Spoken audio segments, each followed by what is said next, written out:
Right everyone, it is Finn here and welcome back to another World Cup Wednesday, where today I'm going to be telling you everything you need to know about the Morocco National Football team ahead of the 2022 World Cup. And of course, I feel like it's been quite some time since I've last done a World Cup Wednesday video, but of course with the World Cup literally right around the corner, I thought I might as well bring it back, and who other than one of the strongest nations in African football. Now of course I at least hope this is a World Cup Wednesday video. I am having a power outage later tonight, lots of fun, so hopefully this doesn't end up being a World Cup Thursday video, and hopefully I get this video out in time. I mean, World Cup Thursday, it's better than nothing, but it just doesn't have the same delicious sound, does it? What do you mean by that? But of course, as I said, today we're going to be talking about the Atlas Lions, aka the Moroccan National Football team. As I said, they're filled with some of the best talent in African football at the moment, and they've been given a very difficult group for the 2022 World Cup, with the likes of Belgium, who a year or two ago were ranked #1 in the world, Croatia, who were runners-up in the previous World Cup, and of course Canada, who have some of the best young talent in world football at the moment. Morocco, it is not going to be easy for you guys, so therefore it is very important heading into this tournament that you play the right style of football, and of course along with that put your best team forward, which of course is extremely likely considering you guys did so extremely well in the recent African Cup of Nations. Of course you had a very good run, you looked like you could have gone all the way if it wasn't for the fact that the eventual finalists Egypt knocked you guys out in the quarterfinals. But of course, as I said, if you put forward your best team and you play a very similar style of football, I believe Morocco have every single chance to do well in the upcoming World Cup. So you're telling me there's a chance? Now, of course, ladies and gentlemen, don't forget, I try every single Wednesday to upload a World Cup related video. If you guys do want me to talk about a different World Cup nation, let me know in the comment section down below which nation you would like me to talk about next. But as I said, today, it is all about Morocco, so let's jump into it. Now, of course, jumping into the team that I believe Morocco need to put forward for this upcoming World Cup. As I said, you've got Belgium, you've got Croatia, you've got Canada. You need to put forward a very strong and very balanced team. Therefore, I believe Morocco should use the kind of system that they have been using over the past few months, even the past few years, with a 4-4-2 formation. I believe, once again, having 4 defenders, 4 midfielders, and 2 attackers. Once again, it's the most balanced team they could have out there. They have been using a 5 defender at the back system from time to time, but once again, heading into this World Cup, I believe that you need to be slightly more ambitious, and you can't go too defensively into a World Cup like this. You need to have your attacking chances, and therefore a 4-4-2 system is what's going to be best. Now, of course, starting off in that famous goalkeeper position for Morocco, once again, this might be the easiest position on the pitch, as it has to be Bounou. Obviously, as we know, Youssef Bounou, or known as just Bounou, has been an absolute monster goalkeeper over the last season or two. He was just voted in the 21-22 season as the best Moroccan goalkeeper abroad, which once again voted the best Moroccan goalkeeper. I feel like it's only fair that he's the starter goalkeeper for Morocco in this tournament. As we know, he was also the African MVP player in La Liga this season, and along with that, he's just been so reliable for this Moroccan national team for so long. Obviously, 26 clean sheets in 43 games for them. I mean, this man could save absolutely anything. I mean, had he been there, he probably could have saved my parents' marriage. This man is an absolute beast of a goalkeeper, and he will be Mr. Reliable for them at the World Cup. Now, in front of a very solid and very reliable goalkeeper, let's be honest, it always helps to have a very solid defense as well. I mean, I'm a Manchester United fan, I don't have to tell you that. But of course, I believe that Morocco have that solid defense that is needed for a World Cup like this. Of course, in terms of the left back and right back, in the left back position, I've gone for Watford's very own Messina, and in the right back position, now yes, I'm very aware that the name I'm about to mention will slant a few eyebrows possibly, of course with the likes of Mazraoui. Say, hold up, wait a minute, something ain't right. Now yes, I know I'm going to get a lot of people questioning, but Finn, what about one of the best right backs in world football at the moment with Hakimi? And of course, what about the fact that Mazraoui hasn't been part of this national team for quite some time? But ladies and gentlemen, have no worries, as I do have the answer to these questions. I at least hope so, because of course, looking at Mazraoui, he has been rumored to make his return to the Moroccan national team. Now, of course, with the likes of Mazraoui and Hakim Ziyech, obviously they had a fallout with the coach quite a number of years ago, and they haven't quite made that return to the national team ever since. I mean, we don't quite live in the world where it's like if you insult someone's mom in the 1st grade, where you guys just shake hands and move on with it. I don't know. Of course, this conflict has been going on for quite some time, and although it doesn't look like Ziyech will make his return, obviously Mazraoui has been rumoured to make his return, and he was going to versus USA about a month ago, but of course due to injury didn't quite make his return. But of course, if he's able to return, I believe he would be a brilliant addition to that right back spot. Of course, recently made a move from Ajax to Bayern Munich, where he's already won his first piece of silverware for the club. Of course, in terms of attacking ability, 5 goals and 2 assists in the Eredivisie last season.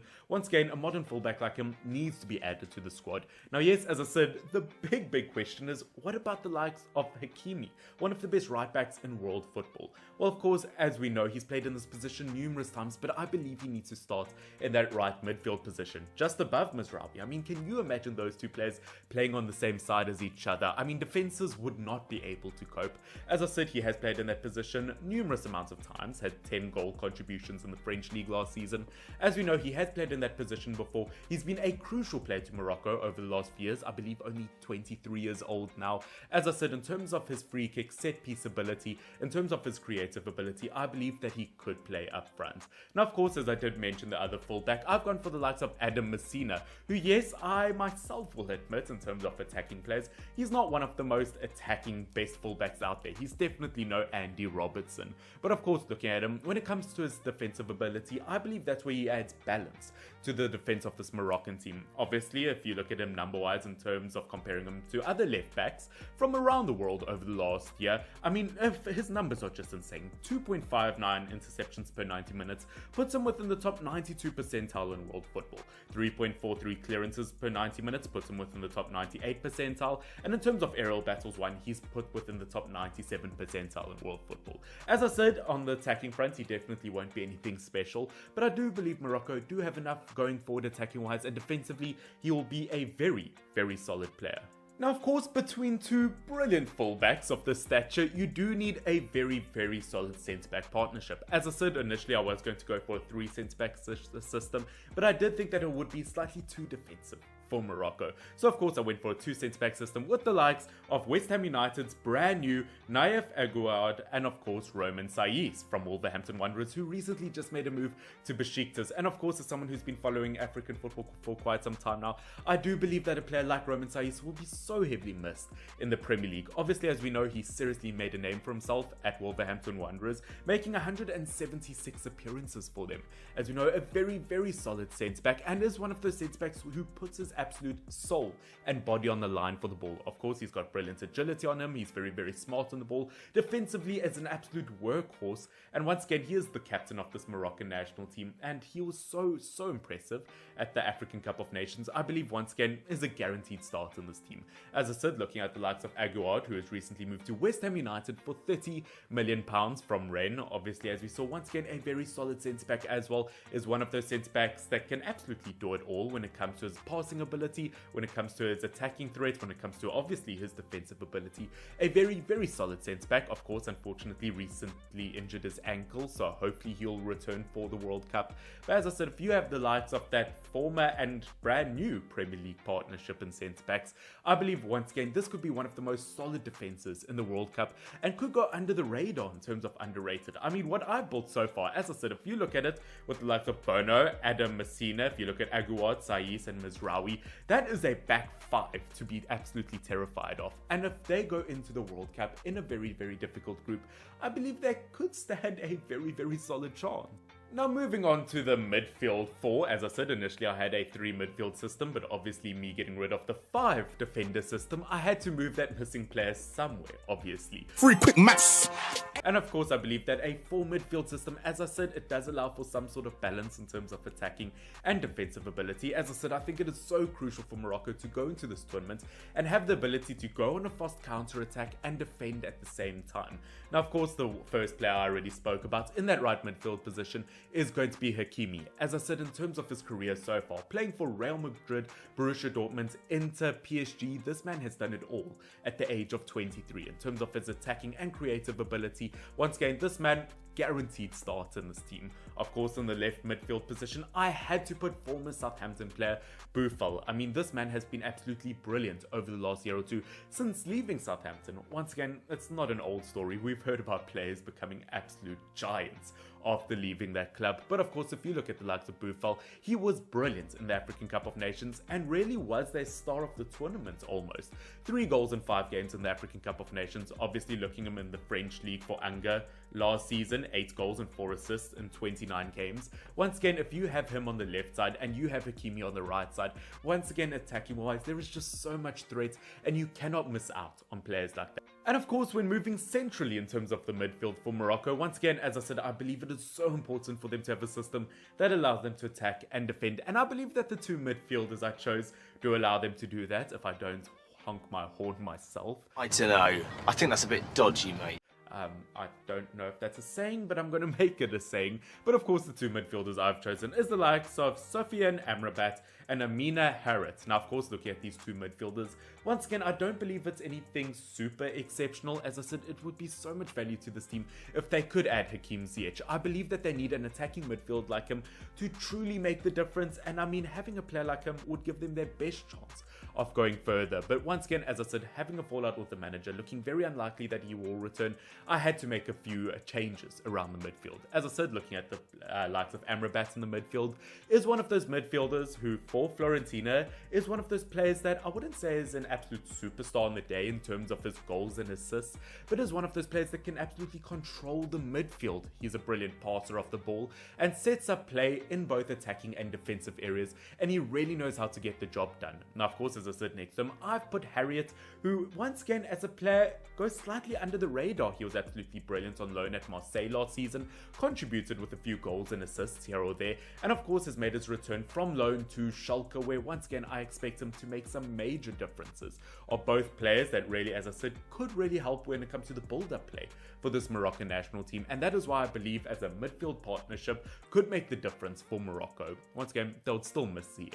Now that takes us to our final puzzle piece of this brilliant Moroccan team so far, the strike partnership. Now, as I said, as much as I want a player to really contribute to the attack, like a Ziyech, who's an absolute magician on the ball, unfortunately it just doesn't seem to be meant to be. But that doesn't mean that Morocco don't have 2 quality strikers up front, with Youssef En-nesyri from Sevilla, and once again, apologies for pronunciation, but Tariq Tassoudili, obviously looking at Youssef En-nesyri, has been a top quality striker for quite some time now. Unfortunately struggled a bit with injury last season, was slightly underwhelming with 5 goals in 23 games, especially after getting 18 goals in the Liga the season before that. But of course, at the end of the day, still a top quality attacker, and if you put him next to a very lethal striker like Tassoudili, I believe it doesn't matter at the end of the day. They can work off of each other and goals will still be flowing for this Moroccan national team. Of course, 2 goals in 2 games in the World Cup qualifiers, which I mean, the fact that this man only made his Moroccan debut in 2022 is absolutely shocking. I mean, number-wise, 21 goals in 34 games for Ghent in the Belgian Pro League. This man seems to be an absolutely lethal striker. I'm surprised I've never heard of him before. And if, as I said, if you put him next to En-nesyri and you get them to work off of each other, especially as I said with attacking fullbacks and attacking wingers I've put in this team, Morocco could really produce something special. But that, ladies and gentlemen, is it for today's video in terms of how I believe Morocco need to set up for the upcoming World Cup. As I said, I think it is so valuable for them to put forward a team that can do absolutely anything from counter-attack to defend. They need to have a good balanced team, and I think I've put together just that. As I said, let me know in the comment section down below if you want me to talk about any other nations, along with the fact that if you disagree with anything I've said in this video, let me know down below. Of course, as I said, the World Cup is coming closer and closer, so of course I will be doing a lot more World Cup content. Ladies and gentlemen, I hope that you have enjoyed this. Don't forget to like and subscribe to kind of support this channel and follow me on my further journey. But guys, until next time, this has been Finn, FYNN. Cheers.